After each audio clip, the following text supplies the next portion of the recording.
Hello all, welcome to yet another video on interview questions in Tableau. So in this video, we'll be discussing about an interview question which relates to set actions in dashboard. Now, couple of videos back, we'd already discussed about set actions in worksheet. Now today we'll see how to execute that set action in the dashboard. So if you want to know more in detail about set actions, you can refer the set actions in worksheet video. So the link is already mentioned in the description. So you can just go through that.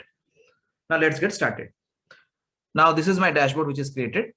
So we have category wise sales, subcategory wise sales, yearly wise sales. So here along with category, we have segment as well. So let me just rename the title. So I'll just give it as category and segment wise sales, because we have both category and segment. And whatever the category I'm showing, it is in the form of a set. As you can see, we have that category set. Now let's see what all values we have in the category set. So if I just right click on that and do edit set, then select from list. So you can see all the three categories are selected. Now I will be using this particular set as an action set. Now this action set has to be implemented on the dashboard. So for that, what we need to do is we need to first click on the dashboard menu, select actions, then click on add action and select change set values. So here I'll give the name as action set. Then I need to select the proper action. So I'll be selecting select, so that if I click on any of the category, it will change. Then data source will be our order sheet in the global superstore dataset.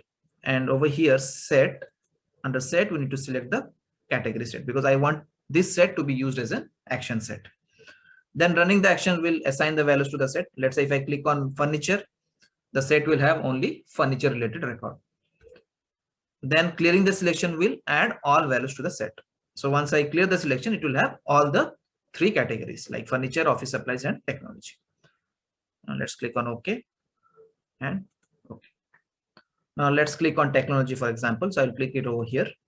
Now as you can see, it is showing me the segments and the sales value for technology category. Now if I just click outside, then it will clear the selection and it will have all the three categories, because in the configuration I've selected as on clearing the selection, it will add all the values in the set. So that means it will add all the categories in the set.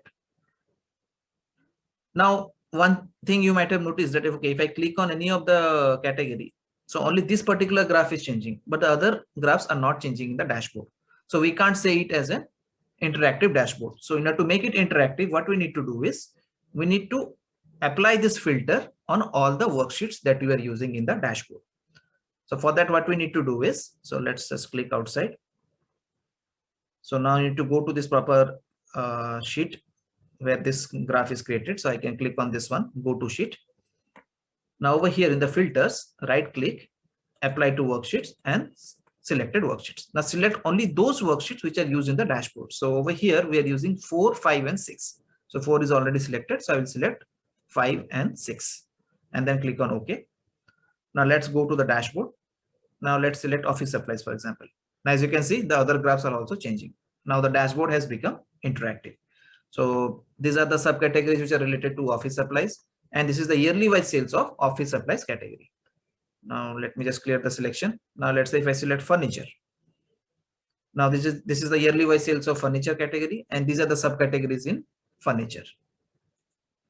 Then if I click on technology, so this is the yearly wise sales of technology, and these are the subcategories in technology. Now if I clear the selection, then you will have all the graphs being shown accordingly. So in this way, we can use the set actions in dashboard. So we have to remember one thing, that okay, if you are implementing set actions in dashboard, do make it interactive so that the other charts should also change whenever I make a selection in the particular chart. So that's it from this video. Thanks everyone.